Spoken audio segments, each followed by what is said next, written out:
Welcome to the Little Man's Corner. This is my first show. I'm calling this because I'm a little guy. I'm only about 5'5". I'm from Long Island. Never been a street guy. Never been to prison. Never been in any gangs. I just love Cosa Nostra, Mafia stuff ever since I was a little kid and I first saw The Godfather. That was probably about late 80s and early 90s. And as I started researching it, you'll know that Mario Puzo took a lot of real stories and put it to The Godfather. For instance, in the beginning, the wedding, that might have been inspired by Joe Bonanno's son Bill's wedding to Profaci's daughter. You have Pantageles getting choked in the bar. That's Larry Gallo. You have Johnny Fontaine. That could be with Frank Sinatra and his story and Gang Havers contract, things like that. So you just start reading and reading over time. And this was before the internet. So I've been watching a lot of these mob shows since COVID started. I don't really leave the house much. I work from home. And I want to throw my fedora in the ring here.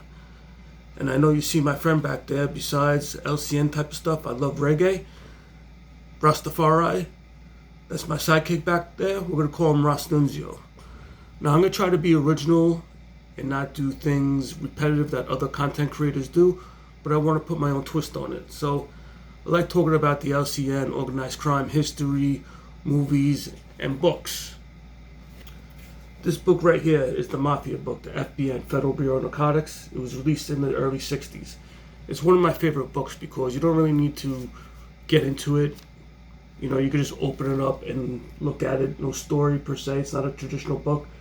It's just guys with their rap sheets and their associates and their rackets. Kind of like an old school Facebook. Now, on page 1 of this book is someone that everyone's heard of. Joe Bonanno, Don Pepino. Now, I know he messed up later on in life. He wrote a book and things like that. He got ostracized, he got shelved. But Luca Luciano was writing a book and a movie. Maybe he wrote a book, even the autobiography. I've heard that may or may not be true. But I don't feel like Joe, if it gets into anyone's top 10, and I'm not sure why. Probably because of the way his career ended. But, you know, during the Castellari War, he was Maranzano's main lieutenant. And after Maranzano got clipped, he was chosen by Lucky to be the head of the family. Now, he was in his early 20s at this point. How capable would he have to been to be chosen at that age in such a big crew?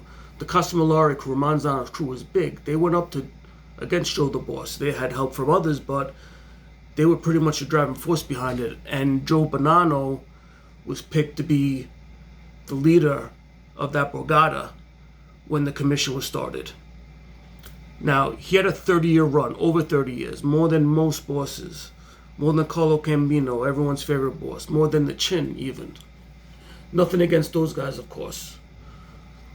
But by 30 years old, he was a millionaire.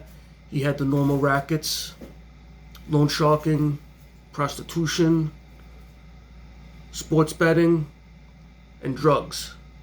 Now, when I talk about drugs in the Bonannos, they're kind of synonymous. And the architect of that, rather, was really his underboss, Carmine Galante. Now, Carmine Galante figured out how to get the Babagna in from Sicily and the French, Versailles, and he set up his distribution point in Canada with the Cortonis, which later became the Rizzutos. And they're still active right now. They sort of are treated like a sixth family. Now, again, most of the time Joe was boss, it was a very peaceful time. Not until like the early 60s, I think 64 to 66 is when the whole Bananas War took place.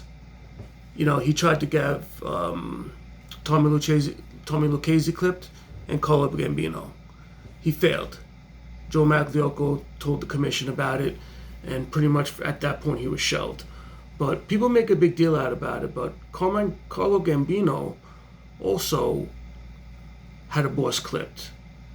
So if he did it, Joe did it. if it went through when he took over the commission, he would have been made a genius. But instead, some people like hold that against him. But up until he left the mob, you know, the Bonanno family has always been in disarray. You know, Donnie Brasco, the three captains, Carmine Galante. But even when Joe was exiled, when Carmine Galante was clipped, everything that I heard that they, and I say they, maybe the commission, reached out to Joe Bonanno and asked for the permission. What happens if he said no? Was it just out of curiosity, or did he still hold some power? But this is my introduction video. This is the kind of stuff I want to talk about. I wanted to keep it short, and I'll start putting some more content together. If people want it, please comment, like, and subscribe.